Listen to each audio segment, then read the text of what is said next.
আমার নাম হলো শাহাবুদ্দিন আহমেদ। আমার বাবা ছিলেন সরকারি চাকরিজীবী। আমাদের বাড়ি হলো ফরিদপুর শহরে চরকল্লাপুর গ্রামে। তো ওখানে আমার শৈশব কৈশোর কাটিয়েছি। ফরিদপুর জিলা স্কুল থেকে আমি 1963-তে এসএসসি পাশ করলাম। পাশ করে ঢাকায় চলে আসলাম। আমরা 6 ভাই 6 বোন। তা আমি ভাইদের ভিতরে ছোট, আর আমার ছোট বোন আছে। এই হলো আমাদের পুরো সংসার। তো ঢাকায় আসার পর সিটি নাইট কলেজে ভর্তি হলাম, কারণ ইতিমধ্যে আমি বৈমানিক হবার জন্য একটা সুযোগ পেয়ে গেছি। তখন ইস্ট পাকিস্তান ফ্লাইং ক্লাব বলা হতো বৈমানিক হবার জন্যে। সেটা ছিল 63-র শেষের দিকে। তো আমার প্রশিক্ষণ শেষ করলাম 1966-এ। এরপর আমি চাকরি করতাম সুইস একটা বিমান কোম্পানি ছিল, ওদের সঙ্গে। তো করতে করতে আমাকে পিআইআর থেকে ইনভাইট করা হলো। তখন পিআইতে জয়েন করলাম 1968-এ।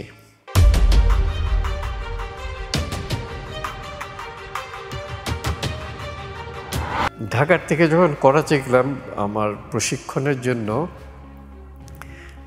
তখন মনে পড়ল বঙ্গবন্ধুর সেই 6 দফা আন্দোলনের কথা।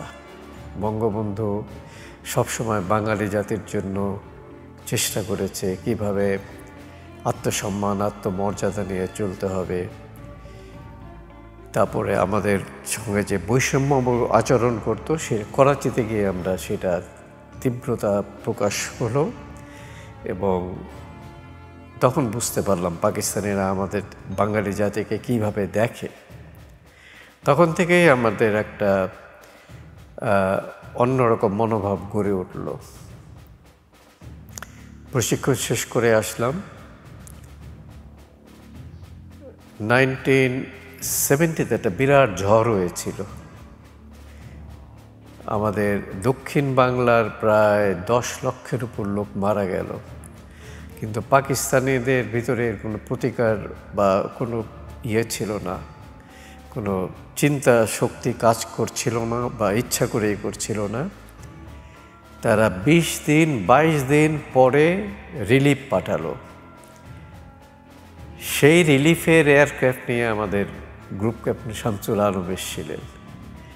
এসে উনি গেলেন ওই এলাকায়, দক্ষিণ বাংলায়।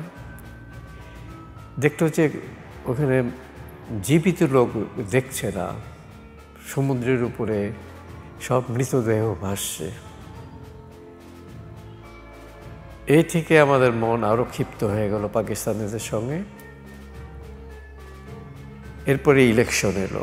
বঙ্গবন্ধু নিরঙ্কুশ সংখ্যাগরিষ্ঠতা লাভ করলেন।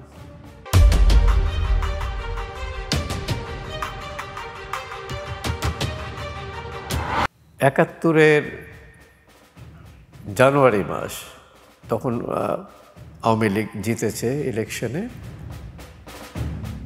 তখন আমরা মনে মনে ভাবলাম যে পাকিস্তানিদের সাথে তো থাকা যাবে না, কিন্তু আমরা অগ্রসর হব কিভাবে, সেই বুদ্ধি পাচ্ছিলাম না।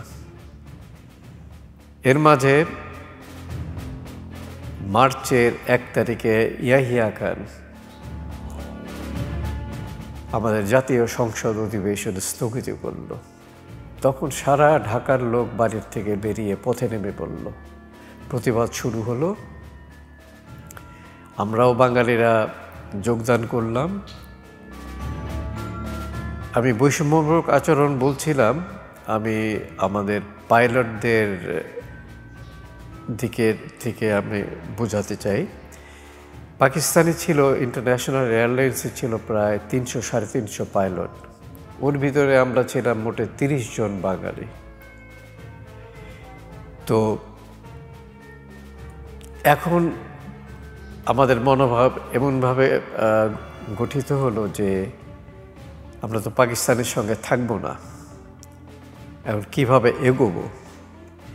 5ই মার্চ বঙ্গবন্ধুর কাছে গেলাম, কারণ তখন যারা বাঙালি চাকরিজীবী বৈমানিক ছিল বঙ্গবন্ধুর সঙ্গে আমরা দেখা করে আমরা এটা বাঙালিদের জন্য আলাদা এয়ারলাইন সংগঠনের জন্য অনুরোধ করলাম। উনি শুনলেন কথা, শুনে আমাকে এক কোনায় ডেকে নিয়ে গেলেন, কারণ তার ওই হলরুমে বিদেশি সাংবাদিক, আমাদের দেশের সাংবাদিক, ছাত্ররা, তারপরে ইন্টেলিজেন্স, পাকিস্তান ইন্টেলিজেন্সের লোকরা উপস্থিত ছিল। উনি কোনায় ডেকে নিয়ে একটা কথাই শুধু বলল, দেখো এই দেশটা স্বাধীন হয়ে যাবে। তখন তার মনের কথা বুঝে ফেললাম, সবাইকে নিয়ে আমরা চলে আসলাম।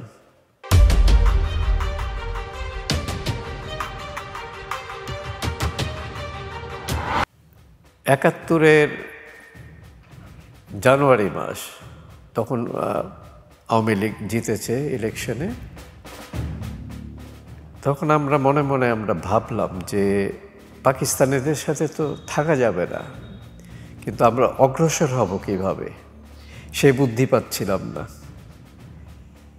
এর মাঝে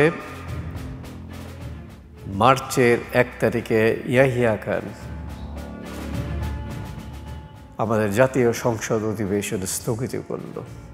তখন সারা ঢাকার লোক বাড়ির থেকে বেরিয়ে পথে নেমে পড়ল, প্রতিবাদ শুরু হলো। আমরাও বাঙালিরা যোগদান করলাম।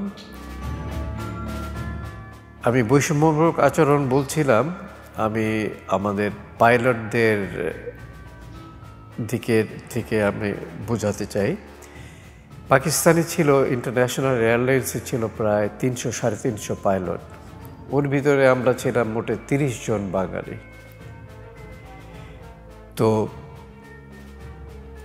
এখন আমাদের মনোভাব এমনভাবে গঠিত হলো যে আমরা তো পাকিস্তানের সঙ্গে থাকবো না, এখন কীভাবে এগোবো। 5ই মার্চ বঙ্গবন্ধুর কাছে গেলাম, কারণ তখন যারা বাঙালি চাকরিজীবী বৈমানিক ছিল, বঙ্গবন্ধুর সঙ্গে আমরা দেখা করে আমরা এটা বাঙালিদের জন্য আলাদা এয়ারলাইন সংগঠনের জন্য অনুরোধ করলাম।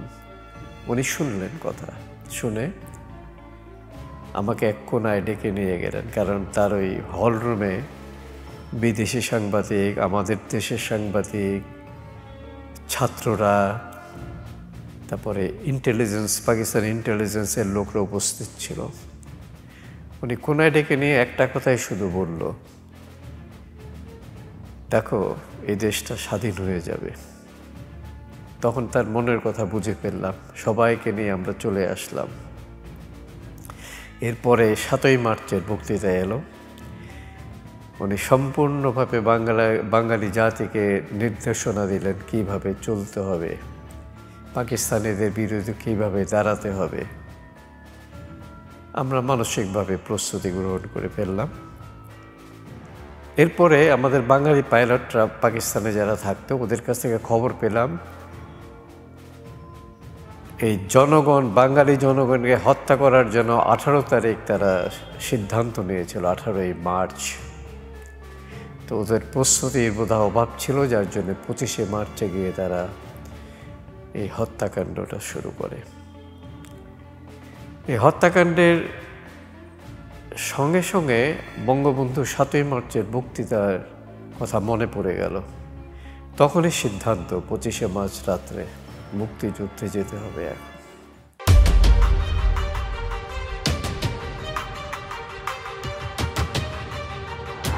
এই হত্যাকাণ্ডের সঙ্গে সঙ্গে বঙ্গবন্ধু 7ই মার্চের বক্তৃতার কথা মনে পড়ে গেল। তখনই সিদ্ধান্ত 25শে মার্চ রাত্রে মুক্তিযুদ্ধে যেতে হবে। এখন 27 তারিখে কারফিউ যখন উড্র করলো, তখন আমাদের পরিবারের সবাই, মা বাবা ভাই বোনকে নিয়ে, আমাদের নানা বাড়ি হচ্ছে এই ঢাকার বিক্রমপুরে, ওইখানে রেখে পায়ে হেঁটে পদ্মার পার গেলাম। পদ্মা অতিক্রম করে ফরিদপুর শহরে গেলাম, যেখানে আমি বড় হয়েছি। ওইখানেও সব প্রস্তুতি গ্রহণ করছে ছাত্ররা। এরপর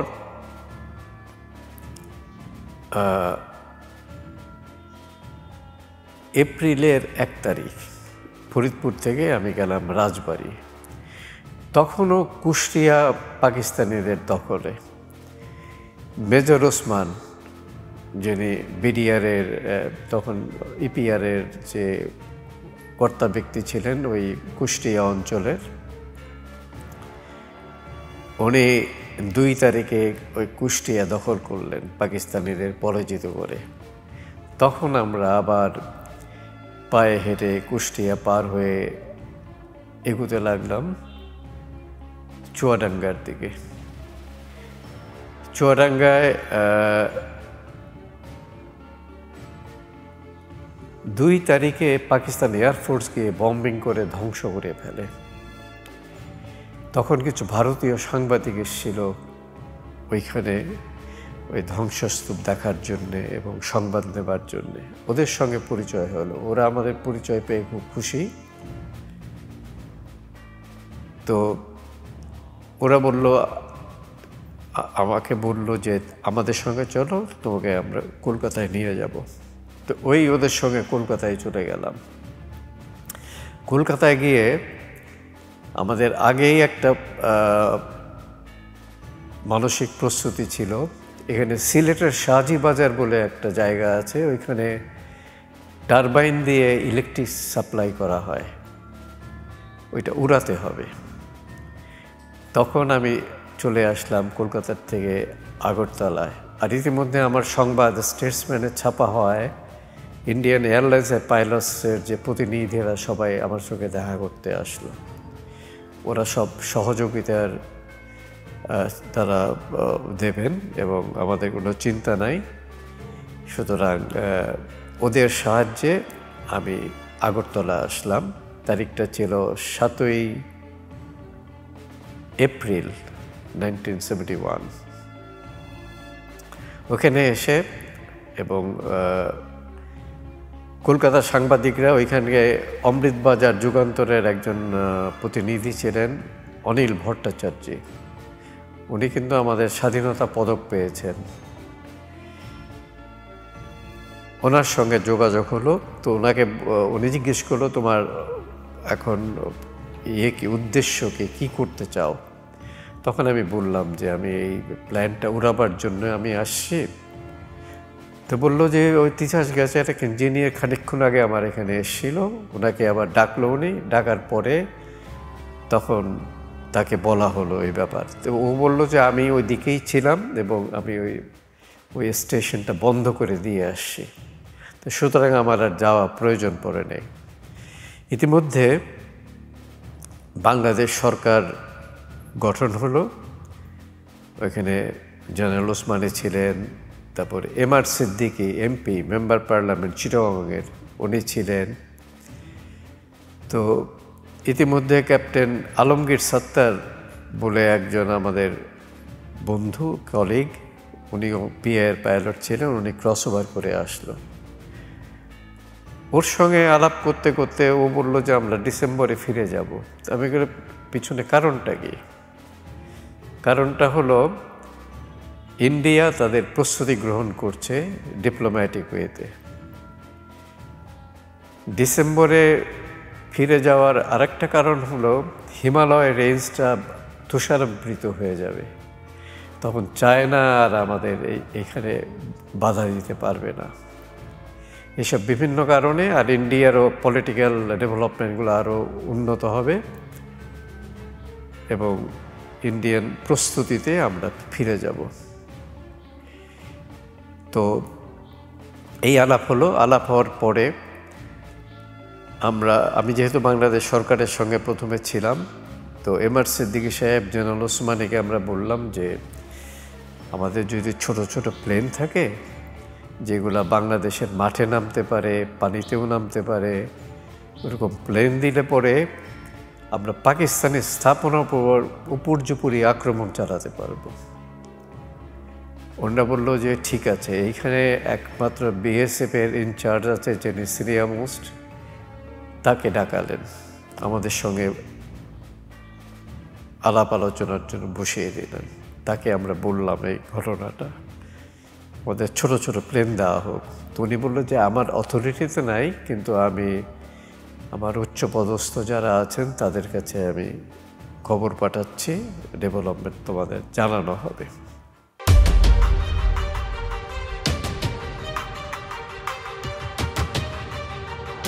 আমি যে জার্নালিস্টের সঙ্গে যোগাযোগ হলো, ওনার কাছে আসতো খালেদ মোশাররফ সাহেব, মেজর জিয়া সাহেব, এরা সবাই আসতেন ওইখানটাতে। উনি সব সারা বিশ্বে ওই মুক্তিযুদ্ধের খবরগুলো প্রচার করতেন।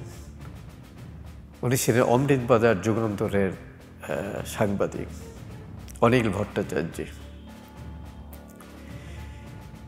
তো এর মাঝে ওনার বাসায় একদিনকে মেজর জিয়া আসলেন, খালেদ মোশাররফও ছিলেন। আমাকে মেজর জিয়া ডাক দিলেন এক কর্নারে। গেলাম, বললাম যে কি ব্যাপার বলুন। বললো যে দেখো, আমাদের সেনাবাহিনীর যারা আছে সবাই ফ্যামিলি নিয়ে চলে আসছে, আমার ফ্যামিলি এখনো আনতে পারেনি। তা আমি বললাম আমার কী করণীয় বলেন। বলে তোমাকে ঢাকায় যেতে হবে আমার ফ্যামিলি নিয়ে আসবার জন্য। আমি যেহেতু উনি একজন মুক্তিযোদ্ধা ছিলেন, ওনাকে স্বাভাবিকভাবে আমি সাহায্য করব। আমি বললাম ঠিক আছে, আমি যাব। এটা ছিল মে মাসের শেষের দিকে। আমরা রওনা হলাম, আমি আর বুয়েটের এক স্টুডেন্ট, ওর ডাক নাম হলো সানি। উনি জেনারেল নুরুল ইসলাম শিশুর ছোট ভাই। ও আর আমি দুইজনে মিসেস খালেদা জিয়াকে নেবার জন্য ঢাকার পথে রওনা হলাম। 2-3 দিন 4 দিন হাঁটার পর আমরা ঢাকায় এসে পৌঁছলাম। তারপরে মেজর জিয়া যেসব ঠিকানা দিয়েছিলেন সব ঠিকানায় খুঁজছি, পাচ্ছি না, খালেদা জিয়াকে পাচ্ছি না। লাস্ট ঠিকানাটা ছিল গুলশান 1 নম্বরের একটা বাড়িতে।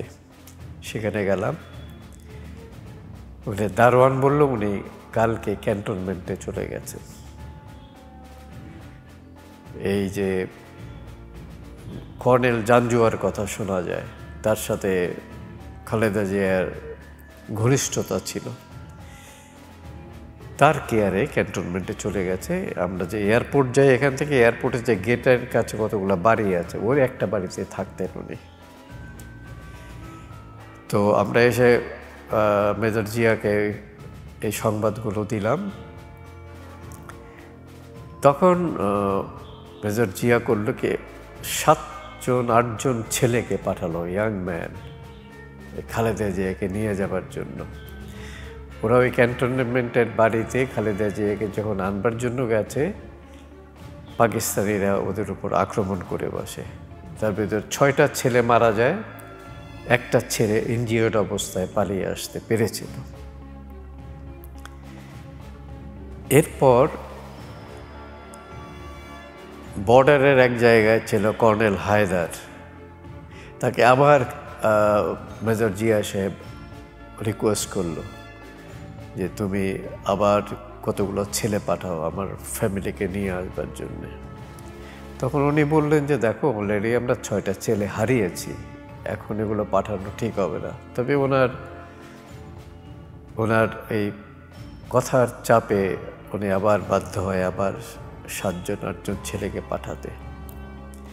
ওরা আসলো, তখন ইন্টারকন্টিনেন্টাল হোটেল, সুইমিং পুলে খালেদা জিয়া বসা ছিল।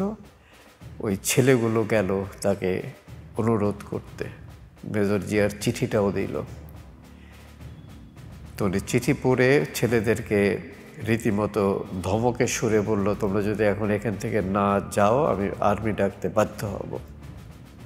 তখন ওই ছেলেগুলো চলে আসে।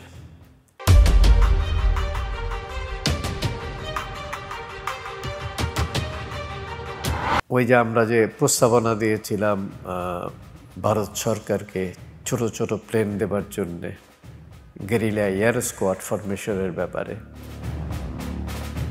তা আমাদের ডেকে পাঠালো যে আগরতলা ছেড়ে যেতে হবে। আগরতলা আমরা এই ঢাকার থেকে ফিরে গিয়েছিলাম 8 তারিখ 9 তারিখের দিকে। গিয়ে ওই সংবাদ পেলাম আমরা রওনা হলাম, আমরা কিন্তু কিছু জানি না আমরা কোথায় যাচ্ছি। তো আগরতলার থেকে সাধারণত ফ্লাইটগুলো যেত কলকাতায়, তো কলকাতায় ল্যান্ড করলাম। তারপরে ওইখানে আবার ভারত সরকারের রিপ্রেজেন্টেটিভ ছিল কলকাতায়, ওনারা আরেকটা নির্দেশনা দিলেন যে তোমাদের আরেক ফ্লাইটে যেতে হবে। তা আমরা তো বৈমানিক, আমরা বুঝছি প্লেনটা কোন দিকে যাচ্ছে, তো মনে হলো দিল্লির দিকেই যাচ্ছে। অবশেষে 14 তারিখ জুন রাত 10টায় আমরা দিল্লিতে পৌঁছলাম। সেখানে আসলো ভারত সরকারের রিপ্রেজেন্টেটিভ আমাদের রিসিভ করতে, আমাদের নিয়ে গেল। পরের দিন সকালে ওনাদের সঙ্গে আলাপ আলোচনা চলছে। ওনারা বললো তোমাদের প্রস্তাবনাটা বলো।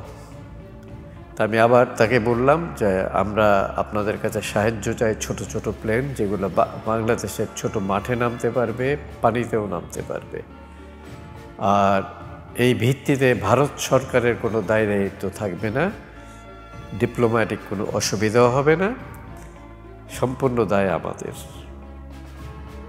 ওরা প্রস্তাবনা শুনে আমাদের জানালো তোমাদের এটা আমাদের কাছে গ্রহণযোগ্য, তবে এই প্রস্তাবটা আসতে হবে বাংলাদেশ সরকারের কাছ থেকে, আমরা নিজের থেকে এটা আগ্রহ নিয়ে করতে পারবো না, ওতে অন্যরকম অসুবিধা ডেভেলপ করতে পারে। তখন আমাদের কলকাতায় নিয়ে আসলো। কলকাতায় এসে প্রাইম মিনিস্টার তাজউদ্দিন সাহেবের সঙ্গে দেখা করলাম, আর আমাদের এয়ারফোর্সের গ্রুপ ক্যাপ্টেন একে খন্দকার বীরোত্তম উনি ছিলেন। ওনাদের আমাদের কথাগুলো বললাম। ওনারা যথেষ্ট চেষ্টা করে, অনেক কষ্ট করে অবশেষে সেপ্টেম্বরে তারা এই বাংলাদেশ বিমান বাহিনী গঠনের প্রস্তাবনা পাশ করাতে পেরেছিল ভারত সরকারের কাছ থেকে। তখন আমাদের নিয়ে যাওয়া হলো দিমাপুরে। আমাদের কিছু পাইলট ছিল আগরতলায়, আর আমরা 3 জন ছিলাম কলকাতায়। আমাদের সবাইকে সেপ্টেম্বরের মাঝামাঝি সময়ে দিমাপুর নিয়ে গেল, নাগাল্যান্ডের দিমাপুর। ওখানে একটা দ্বিতীয় মহাযুদ্ধের একটা পুরনো রানওয়ে ছিল, সেইখানে আমাদের বেস হবে।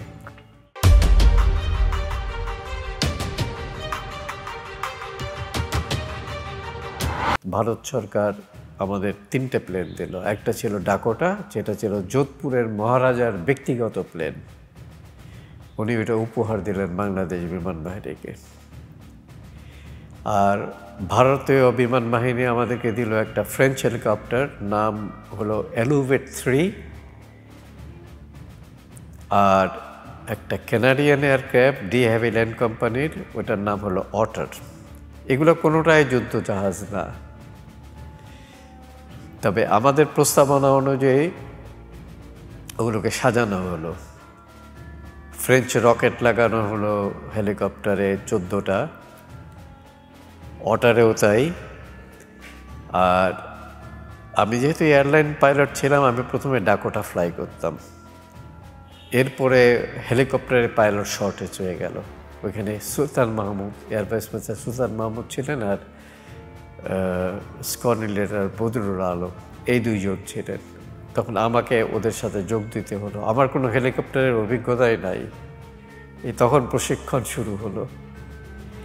এর ভিতরে ভারতীয় বিমান বাহিনীর ইস্টার্ন কমান্ডের যে প্রধান গ্রুপ ক্যাপ্টেন চন্দন সিং, ওনার বেস হলো জোরহাট এয়ারফোর্স বেসে, উনি আসলেন দিমাপুর।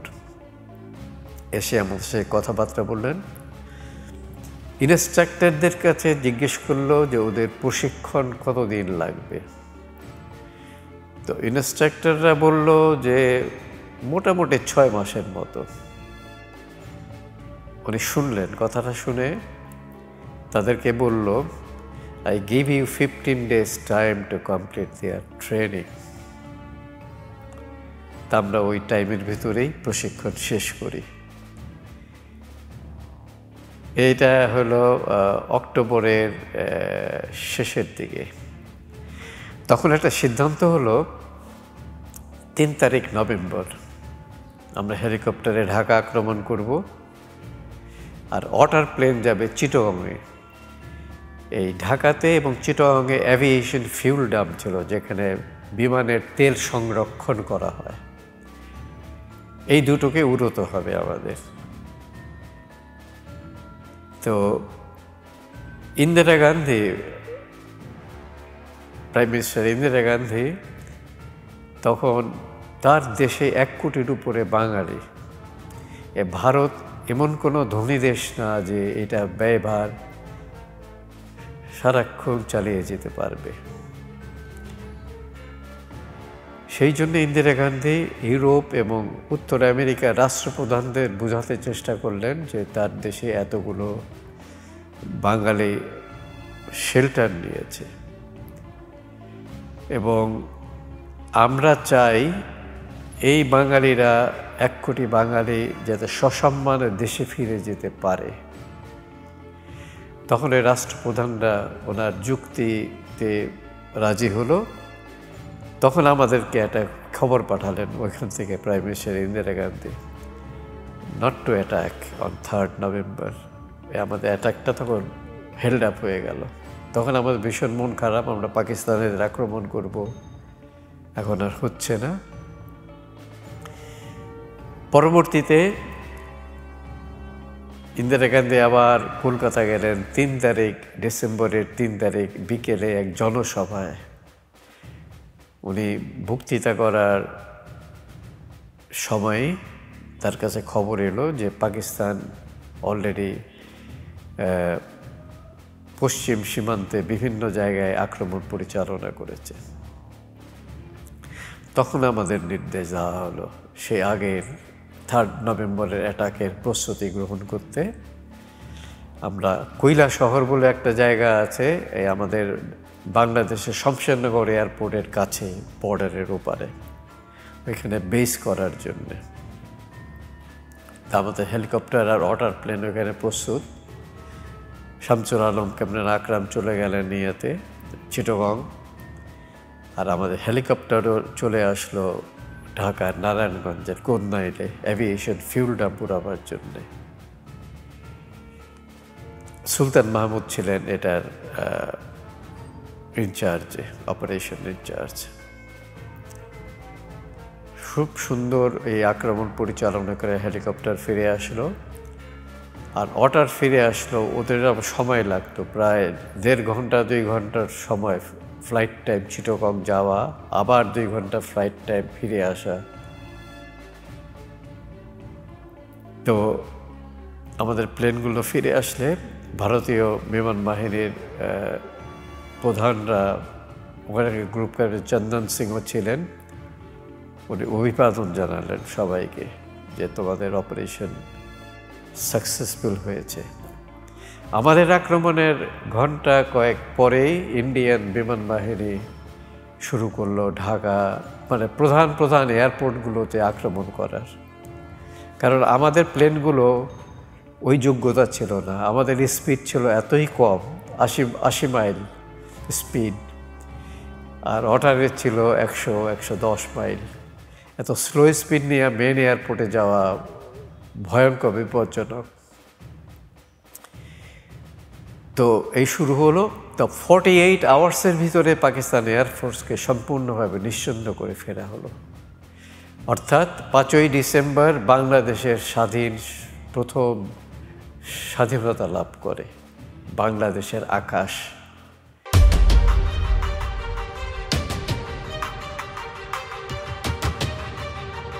ইন্ডিয়ান এয়ারফোর্স মেইন পয়েন্টগুলোতে আক্রমণ করতো।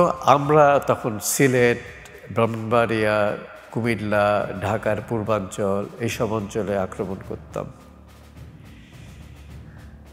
সিলেটে পাকিস্তানিরা 9 তারিখের ভিতরে রিট্রিট করা শুরু করলো। তারা ঢাকায় ফেরার চেষ্টা করছে, আর সিলেটের আর্মিরাও ওইখানে কোনো ভীষণ অসুবিধায় পড়ে গেল। মুক্তিবাহিনী, ভারতীয় মিত্রবাহিনী সিলেটকে ঘিরে ফেলেছে। অবশেষে 9 তারিখের পরে মানে 10 তারিখের দিকে সিলেট মুক্ত হয় এবং পাকিস্তানের সারেন্ডার করে ওইখানটাতে। তো এই ভিতরে আমাদের অপারেশন চলছিল। আমরা 6 তারিখ থেকে ওই কৈলাসহর এয়ারপোর্ট, যেটা বলছিলাম শমশেরনগরের কাছে, ওইখান থেকে আমরা মৌলভীবাজার এবং সিলেটের অন্যান্য অঞ্চল, পাকিস্তানি কনভয়গুলো অ্যাটাক করতাম। আমাদের প্রত্যেকটা অ্যাটাকে প্রায় 15-20টা মেশিন গানের বুলেট হিট হতো, কিন্তু আমরা ভাগ্যবান ছিলাম, আমরা কেউ ওই নিহত হইনি বা আমরা কেউ কোনোভাবেই ক্ষতিগ্রস্ত হইনি। তো একদিন এর ভিতরে তারিখটা ছিল 7 তারিখ, 6 তারিখ রাত্রে ভারতীয় ইস্টার্ন কমান্ডের ছিলেন লেফটেন্যান্ট জেনারেল কৃষ্ণা রাও। উনি ডাকলেন আমাদেরকে ওই শমশেরনগরে। ওনারা তখন বেস করেছে শমশেরনগরে। কি ব্যাপার? আমরা গেলাম। উনি বলল যে মিত্রবাহিনী এবং মুক্তিবাহিনীর সাথে যোগাযোগ ব্যবস্থা ভেঙে পড়েছে। আমরা এখন জানি না সিলেটকে আদৌ মুক্ত হয়েছে কি হয়নি। তো 6 তারিখ রাত্রে আমাদের ওটা বলল। 7 তারিখ মর্নিংয়ে 6টার দিকে আমরা হেলিকপ্টার নিয়ে সিলেট বিমানবন্দরের দিকে গেলাম। ওইখানে যখন আমরা ল্যান্ড করতে যাচ্ছি, তখন ওই সিলেট এয়ারপোর্টের যে বাংকার ছিল, ওইখান থেকে আমাদের উপরে ফায়ারিং শুরু করে। আমাদের বুলেট হিট হয়েছে ওইরকম 15-20টা মতো। আমরাও, আমাদের 14টা রকেট ছিল, আমরা রকেট দিয়ে পাকিস্তানিদের আক্রমণ করে যথেষ্ট ক্ষতিগ্রস্ত করে ফিরে আসলাম। এসে জেনারেল কৃষ্ণা রাওকে আমরা বললাম ঘটনাটি। তখন উনি ওনার পরবর্তী সব পদক্ষেপ নেবেন। এর ভিতরে আমরা আক্রমণ চালিয়ে যাচ্ছি। ইতিমধ্যে 9 তারিখের দিকে সিলেট আমাদের মুক্তিবাহিনী, মিত্রবাহিনী চারিদিক ঘেরাও করে ফেলে এবং অবশেষে পাকিস্তানিরা সারেন্ডার করতে বাধ্য হয়। তখন আমরা ওই কৈলাসহর থেকে আমরা আগরতলায় বেস শিফট করলাম, অর্থাৎ আমরা ঢাকার থেকে এগোচ্ছি। আর মিত্রবাহিনীও তাই ওই ঢাকার দিকে এগোচ্ছে। ব্রাহ্মণবাড়িয়া দখল হয়ে গেছে, সব হচ্ছে। কিন্তু পাকিস্তানিরা যখন ভৈরব ব্রিজটি পার হবার পরে ওইটাকে ধ্বংস করে, তখন আর স্থলপথে পার হবার কোনো উপায় নেই ওই মেঘনা নদী পার হয়ে। তখন আমাদেরকে নির্দেশনা দেওয়া হলো যে এখন হেলিকপ্টারে করে ভারতীয় মিত্রবাহিনী নরসিংদীর কাছে একটা জায়গায় অবতরণ করাবে। রায়পুরা বলে একটা জায়গা আছে, সেখানে সৈন্য নামাবে। আমাদের দায়িত্ব হলো ওগুলার প্রতিরক্ষা আমরা মেনটেন করার জন্য। আমরা তাই করছি। সে সকালবেলায় 6টা এরকম হবে। তো আমরা চারদিকে চোখ রাখছি পাকিস্তানিরা এগিয়ে আসে কিনা। তো দেখলাম নরসিংদী থেকে বিরাট কনভয় চলে আসছে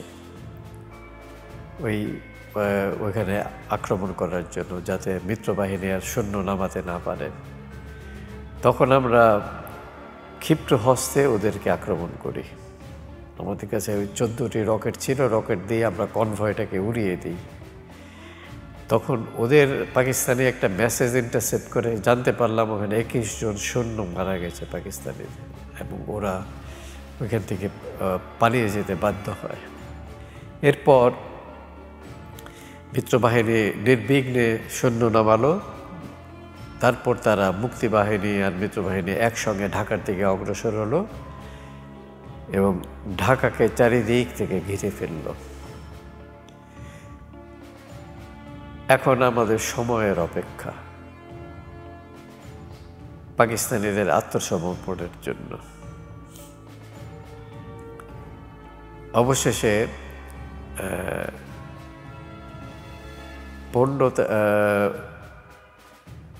15 তারিখ রাত্রে জেনারেল ওসমানী, ওই যে আমরা ডাকোটা প্লেনটা ফ্লাই করতাম, ওটাতে করে উনি এসছেন আগরতলায়। পরদিন সকালে অর্থাৎ 16 তারিখ সকালবেলায় তাকে নিয়ে আমরা কুমিল্লা গেলাম। কুমিল্লা শহর বিমানবন্দর মুক্ত তখন, শুধু ক্যান্টনমেন্টে পাকিস্তানি সেনারা ছিল। তো কুমিল্লা এয়ারপোর্টে নামলাম আমরা হেলিকপ্টার নিয়ে, জেনারেল ওসমানীকে নিয়ে আমরা সার্কিট হাউসে গেলাম।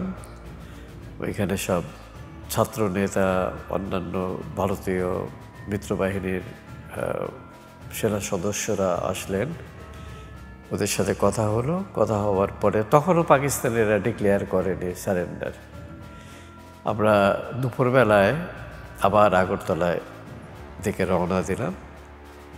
যখন আগরতলা আমরা ল্যান্ড করি তখন খবর পেলাম যে পাকিস্তান আত্মসমর্পণের জন্য প্রস্তুত।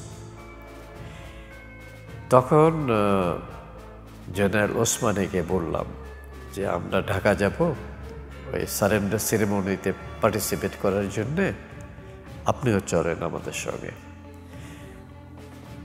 তখন জেনারেল ওসমানীর এডিসি ছিল বঙ্গবন্ধুর ছেলে শেখ কামাল,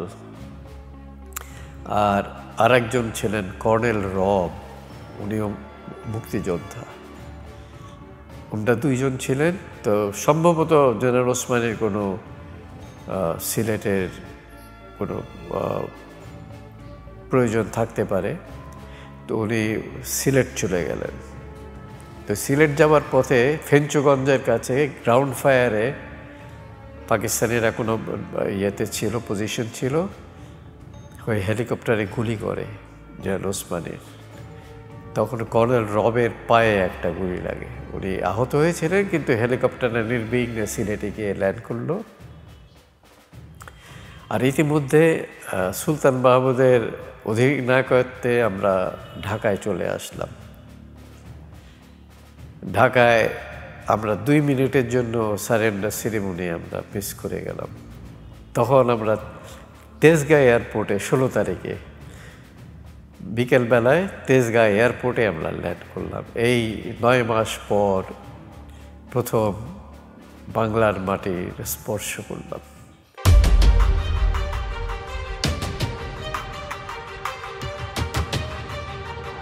চারিদিকে লোক, সব লোক বেরিয়ে আসছে, এয়ারপোর্টে অনেক লোক, সব খুশিতে, তোদের চোখ ঝলঝল করছিল। আবার আরেকটা স্মৃতি দেখলাম এখানটাতে, যেই সব ফ্যামিলির পাকিস্তানিদের আক্রমণ হয়েছিল তাদের বিষাদের ছায়া। তারপরেও যে আমরা একটা স্বাধীন দেশ পেলাম, এটা আমাদের পরম পাওয়া। এর ভিতরে জেনারেল অরোরা ওই সারেন্ডার সেরিমনি শেষ করে তেজগাঁ এয়ারপোর্টে আসলেন, ওখানে আমাদের সঙ্গে দেখা হলো। ঢাকা শহর তখন এই লোকে গম গম করছে, সব বাড়ির থেকে বেরিয়ে আসে। এই 9 মাস তারা বাড়ির ভিতরে আটকা ছিল, নিরাপত্তা ছিল না। এই স্বাধীন দেশের যে আনন্দ, অনেক হালকা লাগলো সেদিনকে আমাদের। এরপরে আমি এয়ারফোর্সে ছিলাম আরও কিছুদিন। আমরা 16 তারিখ রাত্রেই ফিরে যাই আগরতলা। পরদিন 17 তারিখে আবার তেজগাঁ এসে ল্যান্ড করলাম। লোকে ভর্তি তখন, এই সকালবেলায়। মানুষ এতদিন মানে একটা বিশ্রী একটা পরিস্থিতির ভিতরে ছিল, সেটা সেখানে মুক্ত হয়েছে, একটা দেশ স্বাধীন হয়েছে। সেই জন্য লোকজনের কোনো বাধা বিপত্তি ছিল না।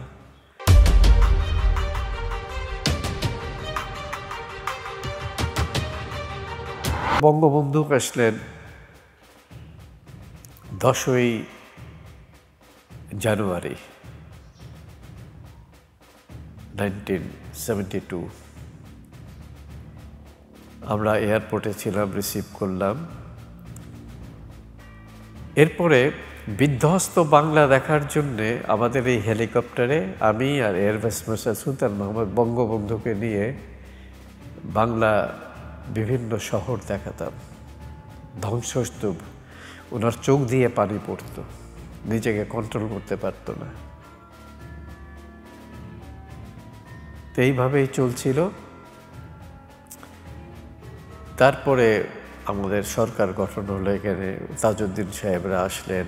সেই আমাদের হেলিকপ্টার ডাকোটা প্লেনে করে আমরা বাংলাদেশ সরকারকে নিয়ে আসছি ঢাকায়। তখন তো আর যোগাযোগ ব্যবস্থা ছিল না, সেই জন্যে। তো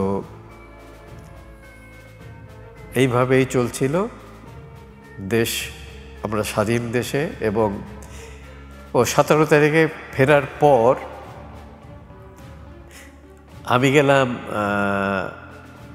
ধানমন্ডিতে, বঙ্গবন্ধুর ফ্যামিলি যে বাড়িতে আছেন। সেদিনকে 17 তারিখেও মুক্ত হয়নি, বিকেলবেলা মুক্ত হয়েছে। 18 তারিখ মর্নিংয়ে আমি বঙ্গবন্ধু ফজিলাতুন্নেসার বেগম সাহেবের সঙ্গে দেখা করলাম। উনি খুব খুশি হলেন। উনি বলল, দেখো কালকে ভারতীয় বাহিনীর মেজর সাহেব এসেছিল, ওনাকে পাকিস্তানিদের দখলে কিন্তু এই বাড়ি, তখন পাকিস্তানিদের বোঝানোয় উনি চলে যাচ্ছিলেন। তখন সে এই বেগম মুজিব মেজরকে ডাক দিলেন, তুমি যেও না, তুমি আমাদের এখান থেকে উদ্ধার করো না তো আমাদেরকে হত্যা করবে। তখন মেজর, ওনার নামটা আমার ঠিক খেয়াল নেই, উনি পরবর্তী এসেছিলেন, ঢাকাতে দেখা হয়েছে। উনি ফিরে এসে পাকিস্তানিদের সারেন্ডার করতে বলল। পাকিস্তানিরা অনেক প্রেশারের ভিত্তিতে তারপরে সারেন্ডার করতে বাধ্য হলো। অর্থাৎ 17 তারিখেই ওনারা মুক্ত হলেন পাকিস্তানিদের কবজা থেকে। তো এরপরে দেশ ছিল সুন্দর, চলছিল। বঙ্গবন্ধু চেষ্টা করছিলেন, কিন্তু আবার সেই 75-এ বঙ্গবন্ধু হত্যাকাণ্ডের পর আমরা আবার পুরনো রাস্তায় পাকিস্তানের দিকে ফিরে যাচ্ছিলাম। কিন্তু সেইটা আবার হাসিনা 1996 সালে এসে আবার উদ্ধার করল। এখন মনে হয় বাংলাদেশ আর কেউ দখল করতে পারবে না। আমাদের রাজাকার আল-বদর অথবা যারা বাংলাদেশে বিশ্বাস করে না, তারা হাজার চেষ্টা করেও পারবে না। আমরা চাই সুন্দর একটা বাংলাদেশ, যেটার জন্য আমরা যুদ্ধ করেছিলাম, অসাম্প্রদায়িক বাংলাদেশ। তাহলে বাংলার মানুষ খুশি হবে।